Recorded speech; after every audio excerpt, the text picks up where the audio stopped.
Sonic racing games have actually been really good. Sonic and Sega All-Stars Racing is a really good racing game, and Sonic and All-Stars Racing Transformed is one of my favorite and one of the best kart races I've ever played. No, not because I'm a Sonic fanatic. Then there's Team Sonic Racing. I never played it, but it seems pretty generic and by the numbers compared to the last game. Not saying it's bad, in fact it does look fun.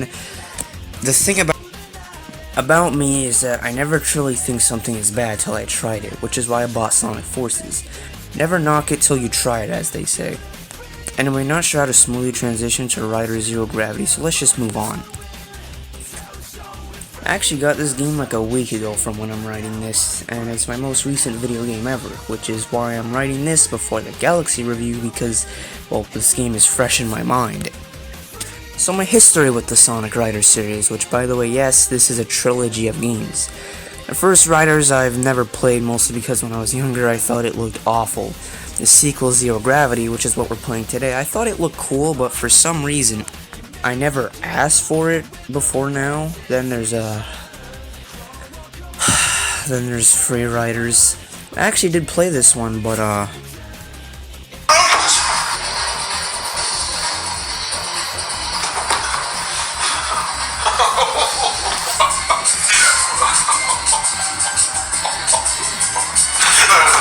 moving around at the speed of cramp. What the heck? I didn't jump for nothing. I did not burn 3 calories for nothing. Oh, I can actually... What the heck? Wow. Really, game? Wow! I swear to God, every single time I jump, I probably look like I'm trying to join High School Musical.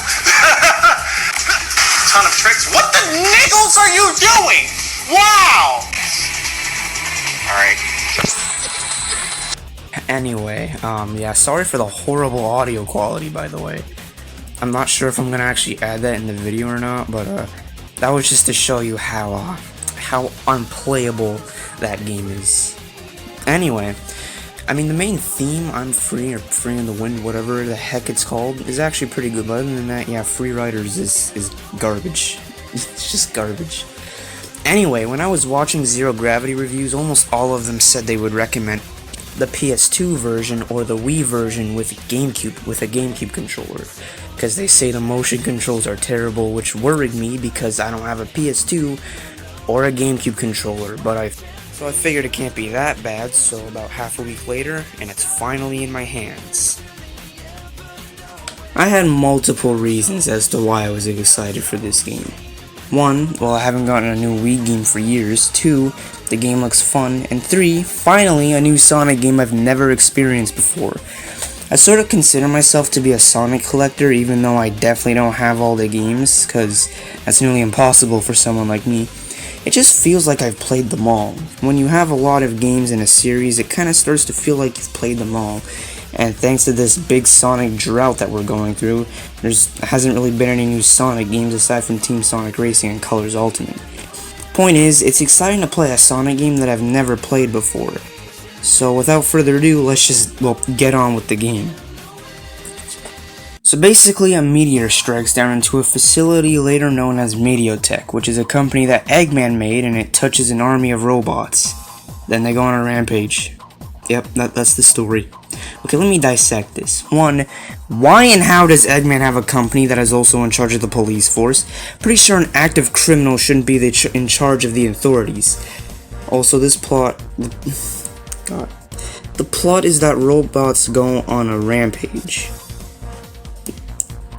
You know what? Forget it.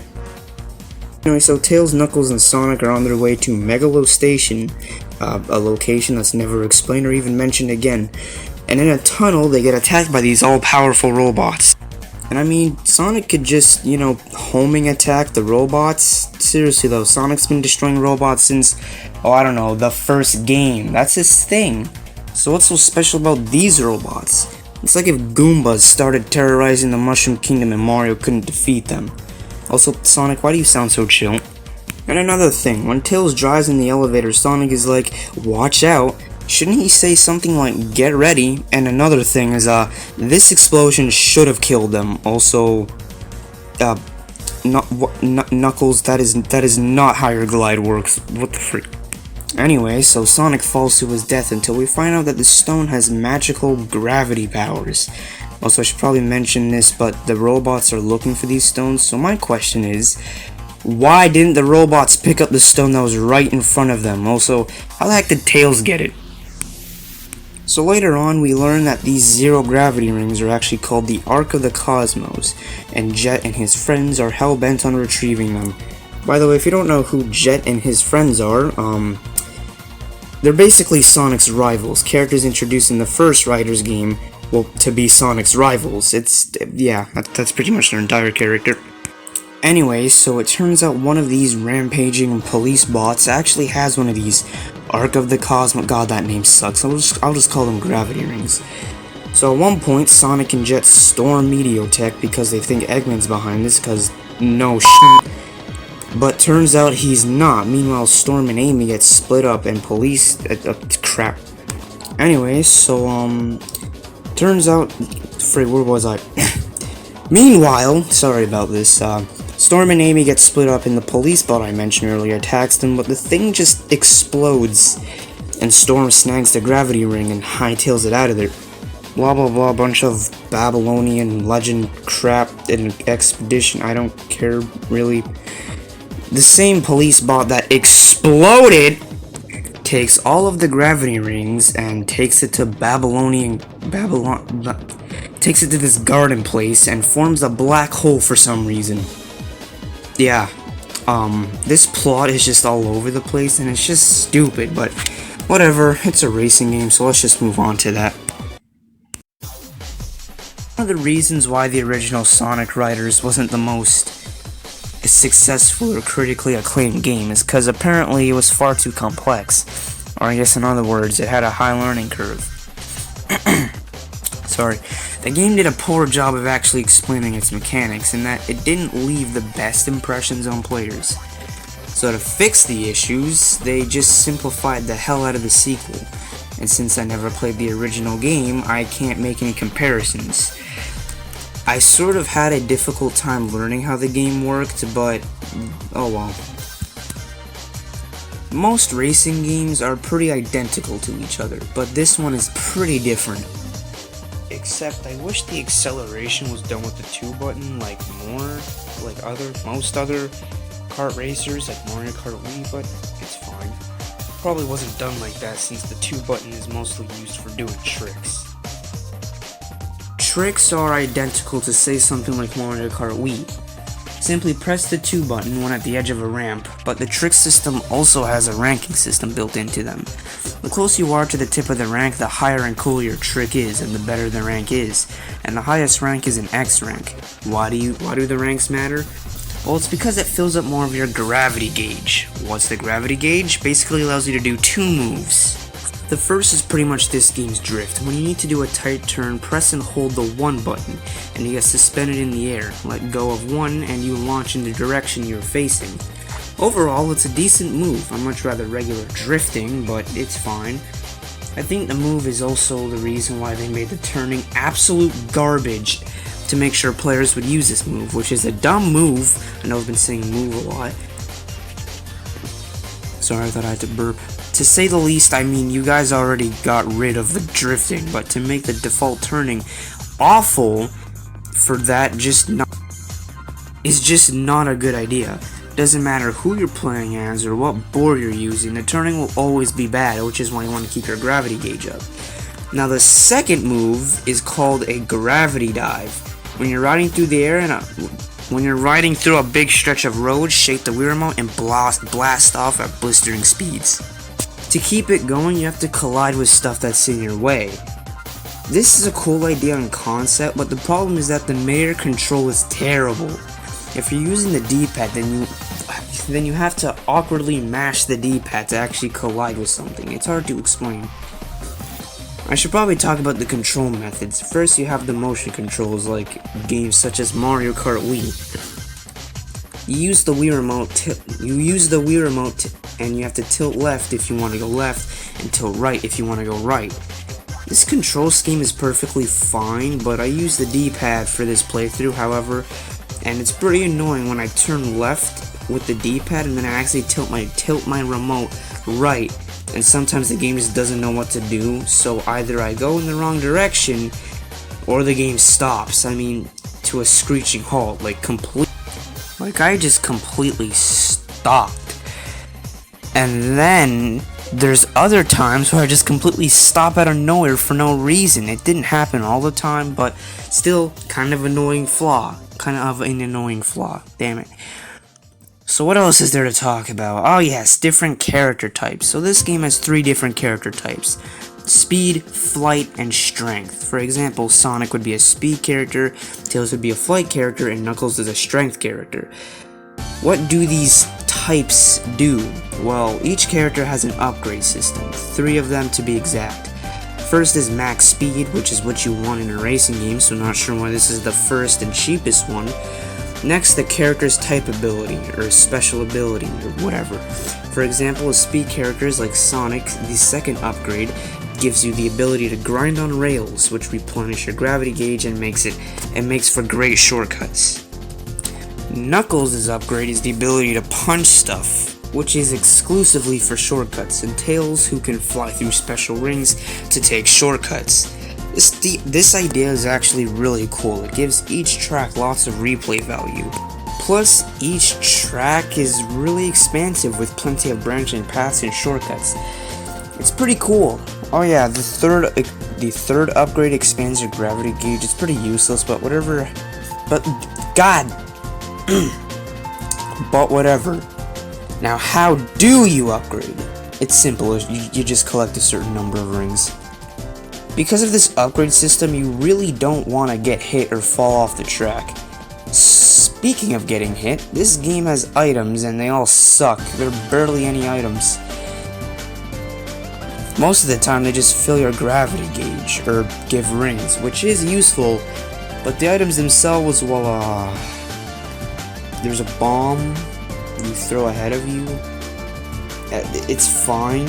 There's this rare one that allows you to run on foot with incredible speeds. This is the only way you can use springs that's placed throughout the track. They act as shortcuts, but you will barely ever use them. And, yep, nope, that's it. Yep, just 2 items. At least from what I've seen.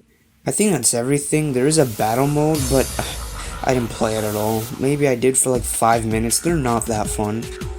Overall, Zero Gravity is actually a pretty decent racer. Not the best, but it's fine. I enjoyed the story mode, except the presentation is rough. Also, the voice acting is pretty bad sometimes. I really wanted to make this a more jokey review, but I think I probably bored you with the gameplay section. But we're not done yet. Also, quick side note.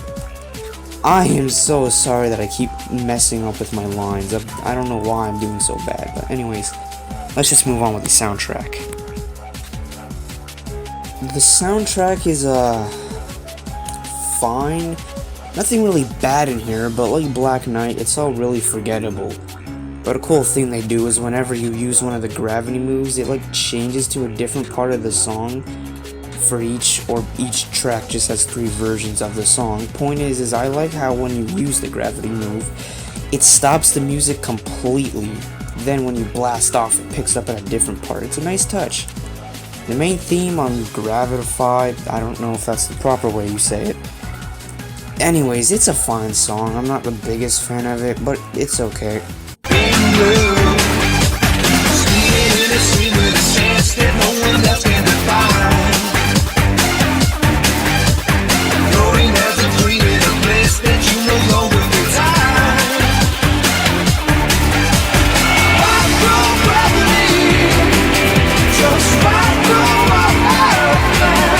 The remix for Catch Me If You Can, which is in the original writers, is pretty good though. And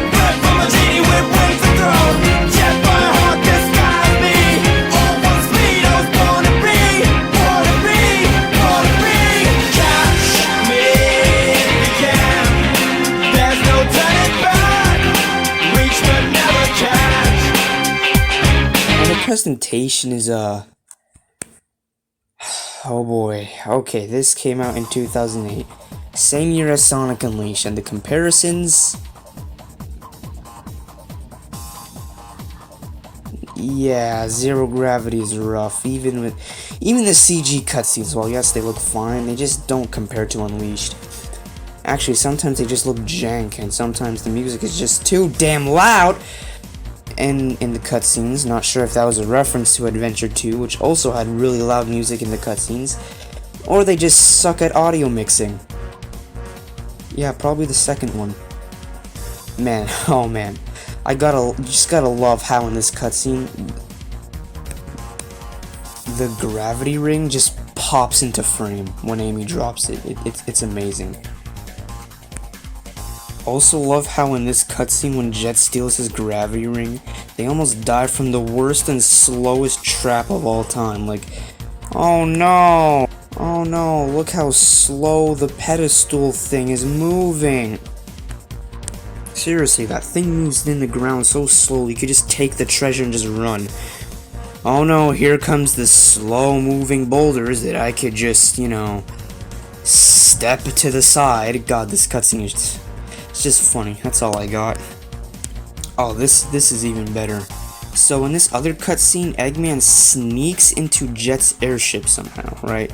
Meanwhile, Jet puts his gravity ring on the desk, and then Eggman somehow sneaks into the room, you know, the small room with 3 people in it. That's not even the best part. Roly-Poly over here steals the gravity rings on Jet's desk, which is right in front of him, then takes off. Okay, fine, Wave was explaining something to Jet, but where the hell was Storm? Oh man, please explain to me how this even is slightly possible. Also, still gotta love how that robot blew up and somehow stole the gravity ring and just formed a random black hole just out of nowhere. I mean, sure, you get a really sick looking CG cutscene. I mean, look at that beautifulness, but what? Just a random black hole? Why? What's that? The racing game that doesn't even need a story mode isn't epic enough? Well, don't you worry, let's just put a black hole at the end.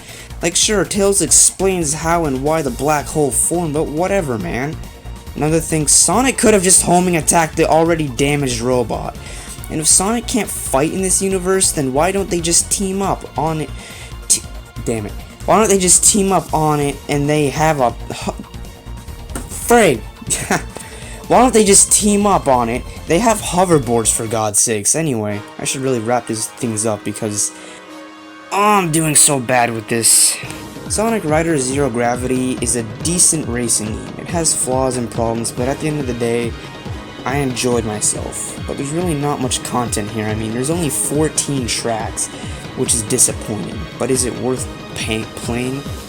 Well, if you find the game for cheap, go right ahead. It makes for a fun Friday night, but if you really want a Sonic racing game, go play these ones.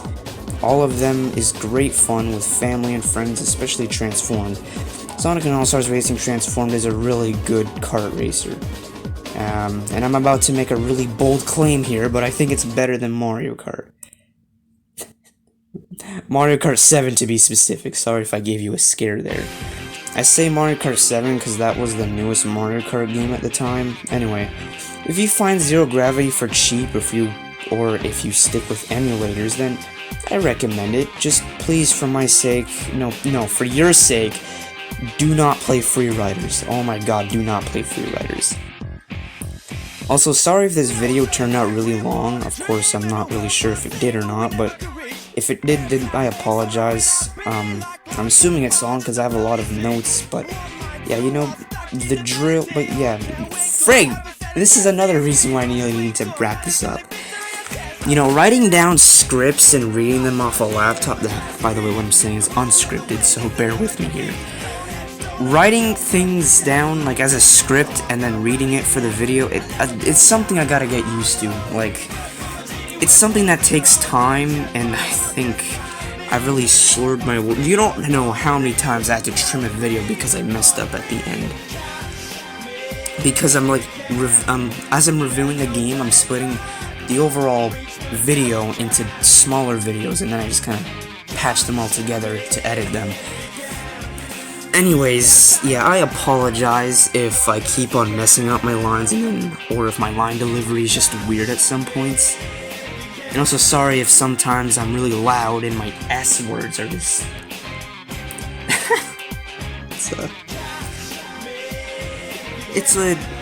It's a learning process. I'm really trying here, okay? I really am. But, yeah. Anyway, you know the drill. This applies to like 90% of YouTube, but if you enjoyed, please like, comment, subscribe, and I promise next time there won't be a Sonic game. Because next time, I'm looking at Super Mario Galaxy. Actually, you know what? How about a 3D Mario Marathon? I already started the Galaxy script, so I'll just review the game next, but after that, see, this is why I keep messing up my lines. I just, like, oh my god. Alright, screw the script. I can do this without the script. Yeah, I'm gonna be looking at Super Mario Galaxy, and, you know, I already started writing down the script for that. But, you know, after Galaxy, you can start right from the bottom with Super Mario 64. I know I'm acting like I have 100,000 subscribers or whatever. I'm really enjoying this review stuff. Maybe a bit way too much. But yeah, I'm sorry if this one didn't turn out to be the best. Yeah. And also, I don't think I'm gonna do a 3D Mario Marathon. I just thought that would be a cool thing to do. So with that being said, I hope you enjoyed it, despite how many times I messed up. And I'll see you all next time. Take care.